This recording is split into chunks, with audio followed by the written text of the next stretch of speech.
அனைவருக்கும் மாலை வணக்கம். இங்கே பல நாடுகளிலிருந்து பல ஊர்களிலிருந்து தொழிலதிபர்கள், வர்த்தகர்கள், வணிகர்கள், ஆண்டர்ப்ரனர்ஸ் எல்லாம் வந்திருக்க நேரத்தில் எனக்கு முதல் ஒரு கடமை இருக்கின்றது. சங்கம் வளர்த்த மதுரைக்கு 100 ஆண்டு காலமாக தமிழர்களுக்கு அடையாளம் கொடுத்த திராவிட இயக்கத்தின் 4வது தலைமுறை முன்னோடியாக அருள்மிகு மீனாட்சி சுந்தரேஸ்வரர் திருக்கோயிலுக்கு 60 ஆண்டுகளுக்கு பிறகு 1963இல் திருப்பணி செய்த, இங்கே அருகில் உள்ள காமராஜர் பல்கலைக்கழகத்துக்கு உருவாக்குற ஒரு மூல காரணமாக இருந்த தமிழவேல் டி ராஜன் அவர்களின் பேரனாக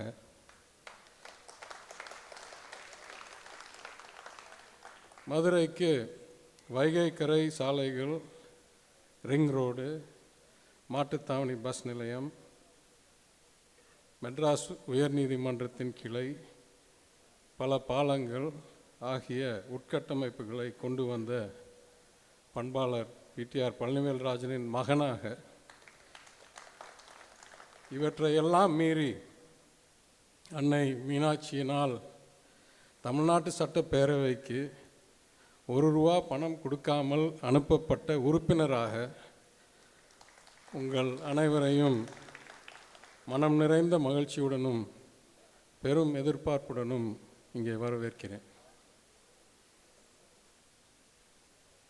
The topic given to me today is Southern possibilities. Now, Southern can mean many different things.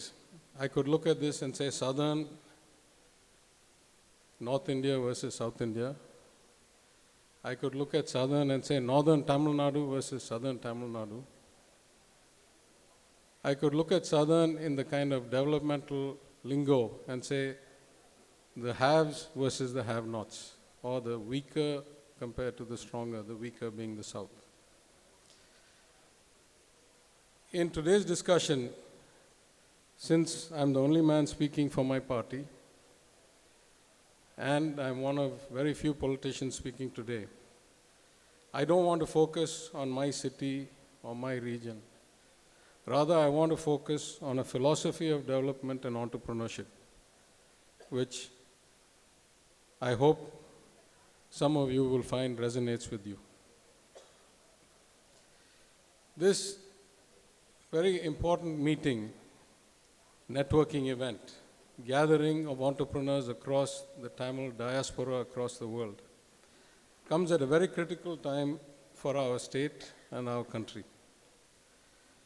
For those of you either in public service or those who look at developmental data or statistics, you will be aware that we are at a very dangerous point.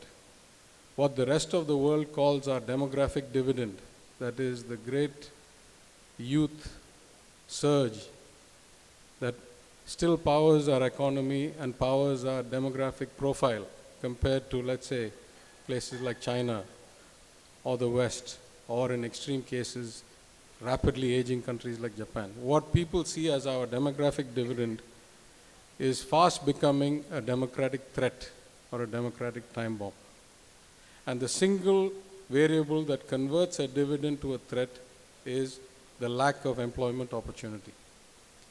We are in a country where roughly 12 million people enter the workforce every year by age progression.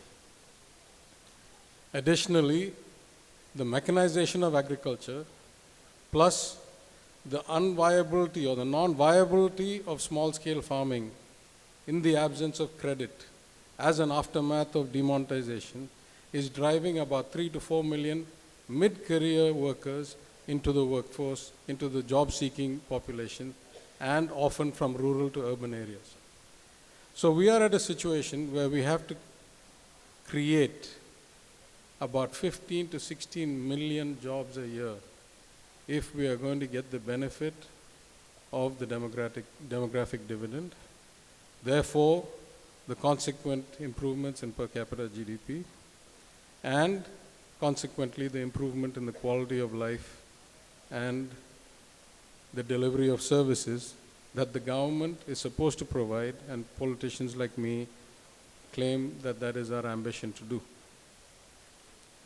But in fact, the situation is extremely dire.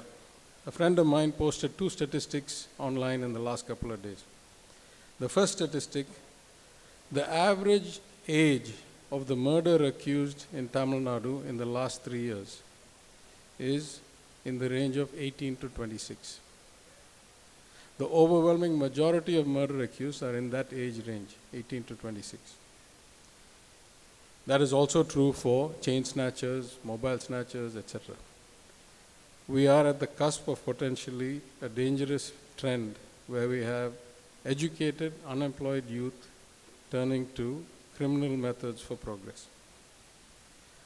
Another data point, about 3 days ago, the police department of Delhi put out an application for 706 constables.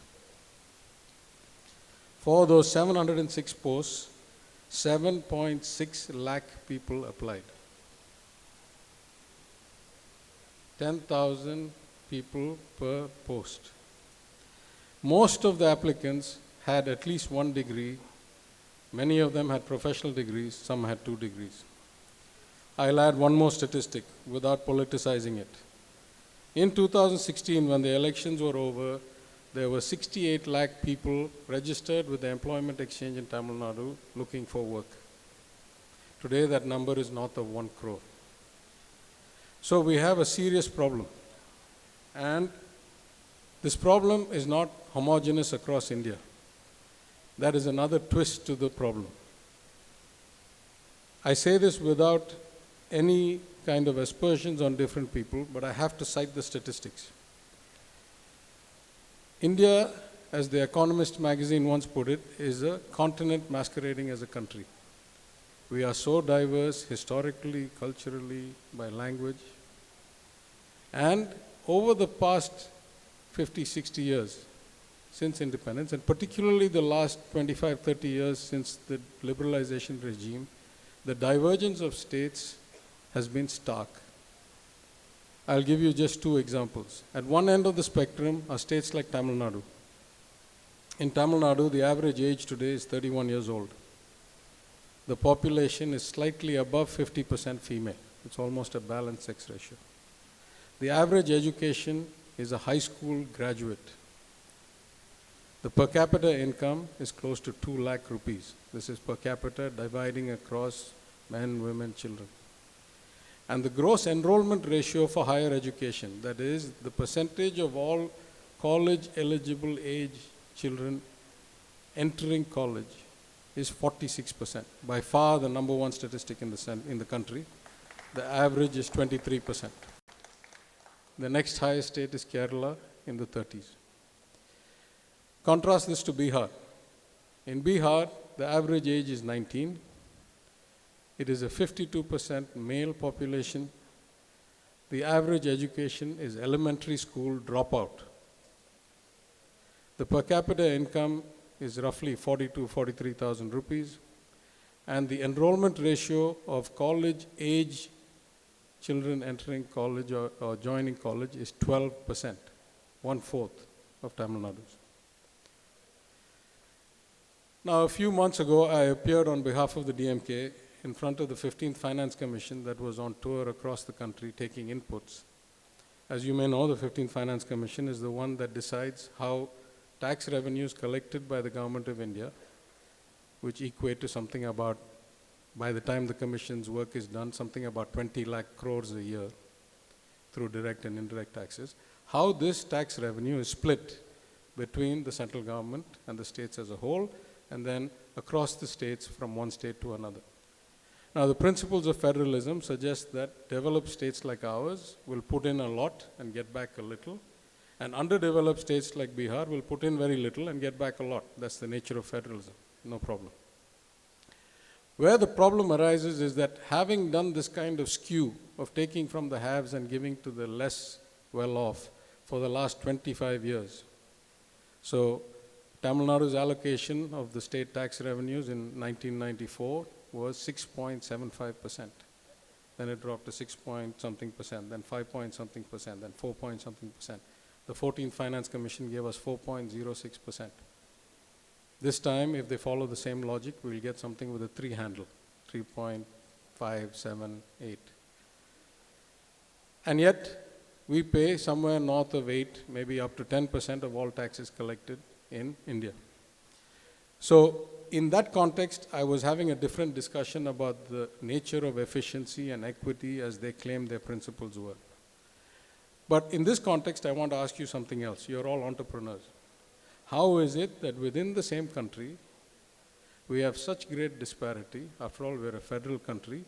In theory, there's freedom of movement of labor, goods, capital, data, anything. And yet we have such disparate states.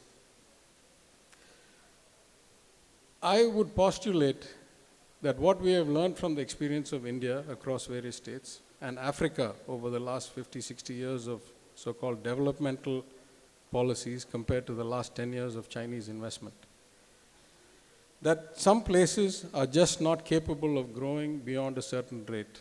If you don't have the infrastructure for growth, if you have not thought about the principles of how your society should be run, you end up being unable to force funds and revenue and money through the system to actually generate growth and improve quality of life.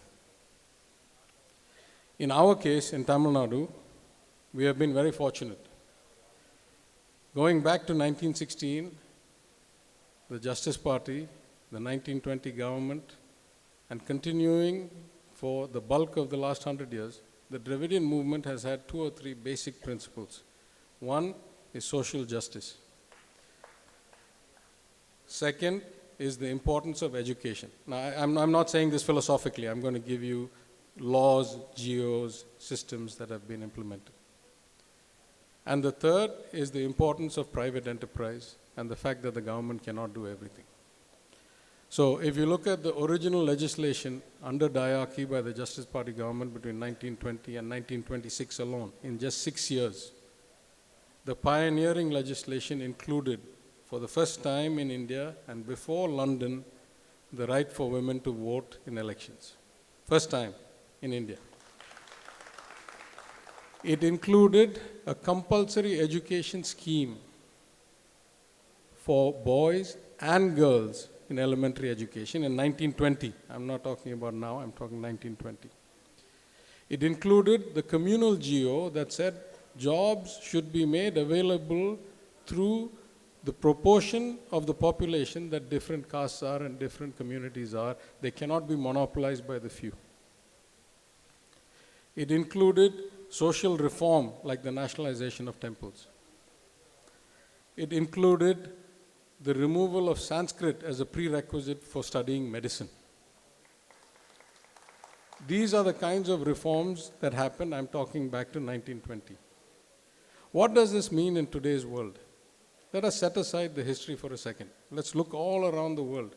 The single greatest economic problem the world is facing today is disparity in outcomes, is increasing Gini coefficients. The haves are getting much better off and the have-nots are falling far behind. This is true in America, where it fueled the rise of the Tea Party movement and the presidency of Donald Trump. It's true in Europe, where the far right has started to push anti-trade, anti-globalization, anti-immigration policies. It is happening in China, where unrest.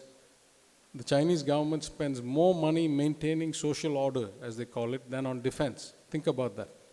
They spend more money on policing and maintaining social order than they spend in the entire defense budget, which is the largest in the world already. Now, the difference with this problem, and this problem is driven by many common factors, the largest of which is globalization. Anybody who has studied either macroeconomics or free trade or econometrics, who can model the consequences of trade, knows that globalization will certainly increase the total revenue pie. It will also increase disparity unless concrete measures are taken by governments, by agencies, by individuals to ensure that that doesn't happen. I lived for 20 years in America. The average wage of a manufacturing employee in 1980 was high enough that they could buy a house, a holiday home, a boat, and in some cases in the defense industry where I used to be a consultant, a small private plane. Today, manufacturing jobs are disappearing, and those manufacturing jobs that remain are paying much, much less. When I went to the US in the 1980s, a bond trader would make maybe $300,000-$400,000 a year. When I left the US in 2008, my highest paid colleague in Lehman Brothers made $48 million in compensation in 1 year. This is what globalization does. So, in the case of India, we have this double whammy, that this discrepancy, this natural separation of the haves and have-nots, this increasing inequality is coming at a very early stage in our development. We have not reached middle income. We are not even China's status. We are certainly not Singapore's or America's status. We are a country at roughly $2,000 per capita income. And already we can see the spread between UP or Bihar and Tamil Nadu. We can see the spread between Kanjipuram, Sriperumbudur, Chennai, Tiruvallur, and let's say Tirunelveli, Kanyakumari, Madurai, Theni. This, if it is not arrested by conscious policy, if it is not arrested by conscious investment from people like you, this problem cannot be solved any other way. This problem is only one directional. The global model tells us that. We had this great luxury, if I wind the clock back to 1920, of a very unique political situation. The Justice Party consisted almost exclusively of the non-Brahmin elites. It consists of people who were large landholders. In those days, that was about the only way to be really well off. The British didn't allow a lot of industrial development in India. They wanted the value-adding manufacturing industries to stay back in the home country so they could steal the raw materials from here, make the wealth there, and then sell us back the finished goods. But it was mostly men, and almost all of them were highly educated and on the top of the pyramid. So they were Oxbridge, Inns of Court barristers, doctors, accountants, professionals who were many of them British trained, and certainly all of them seriously landed people. It was a unique gift to our society that such top of the pyramid people, such 1% people, chose to focus their politics on leveling the pyramid and raising the 99%. That is the single reason why Tamil Nadu is where it is today, and those policies were continued from the 1920s through various governments.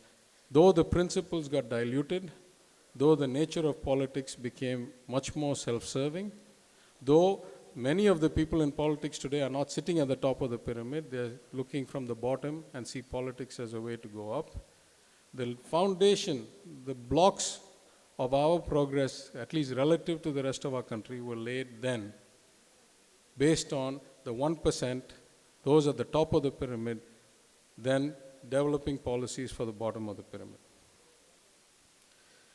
Unfortunately for us, we have two problems in India today that show the erosion of these values. Leave politics aside, because if I start talking, you'll start thinking about partisan politics. I say this without aspersion to party A or B or C. I just say generally the quality of politics has deteriorated. Beyond the quality of politics, we have two basic problems. My senior from MIT, Rajan, wrote a book with a fellow professor from Chicago, Luigi Zingales, called Saving Capitalism from the Capitalists. That is, in other words, the problem with capitalism is once a few reach the top of the pyramid, they figure out a way to subvert or corrupt the democratic system through lobbying, through legal or illegal means, and make sure that they draw the drawbridges behind them so that nobody can touch them, and they leave the rest of the people behind and start exponentially climbing to the top. India is the classic case study of that. If you look at one of our biggest problems today, there is almost zero bank credit available because the NPAs of banks, both public and private, have exploded. But who have these bank loans been taken by? The lakhs of farmers together cannot account for more than 10 or 15% of the total NPAs of the banks. The top 5 borrowers account for something like 35% of the NPAs of the top 10 banks. Five groups. So you have crony capitalism at its worst mixed with kind of lazy and corrupt socialism. Because if the banks had not been nationalized, maybe this would not be the problem. But here you have the worst cases of crony capitalism and corrupt and lazy socialism, and we have a huge problem at the bank level. But at some other level, all of us here are the 1% of the world. Many of us are actually the 0.1% or the 0.01%. And while I am the furthest thing from a communist or a socialist or a big government guy, it occurs to me that we all, in the way we think, in the way we act, need to fundamentally get a different view. We need to be southern focused, or the lesser sections of society focused, not for altruism. You know, I'm an ex-investment banker. I can hardly claim to be kind of altruistic. But I will say, as Gordon Gekko said memorably on Wall Street, yes, greed is good. As Adam Smith said, each man acting in his own self-interest gives us the greatest outcome, no doubt. But as they said on Wall Street, be long-term greedy. Don't be short-term greedy. Think about ways that we can draw development down to the people in job creation, in multiplier effects, and so forth. So let me just conclude my statements by saying 2 things. While I believe that we must encourage multinational companies and big investments of hundreds and thousands of crores, I don't think that is the answer to our solution. Our solution needs a fundamentally different government policy approach that enables entrepreneurs at the 10 crore level, 100 crore level, 500 crore level, 1,000 crore level to do their jobs better, and to do it in a way that is inclusive, as the Justice Party government said, inclusive in growth, inclusive in opportunity, inclusive in education, inclusive in training, in skill development. In every level of our society, this lack of inclusiveness is clear. I don't have the time, so I won't go into too many examples. But if you look around you, you look from civic amenities like roads being hijacked by big shops and hotels and hospitals who create their own parking lots on the main road and don't pay 1 rupee in extra taxes for it. You look at big corporations that corner contracts. You look at the lack of transparency in tenders. Now, in any democracy, you cannot separate money and politics, so I'm not naive. But surely, there has to be a better system than the system we have now.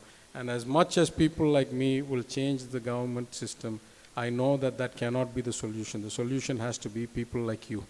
People like you acting in their own self-interest, but with an enlightened and long-term focus and an inclusive view of the world.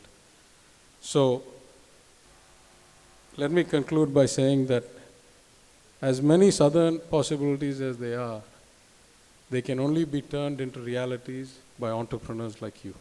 I urge you to join me.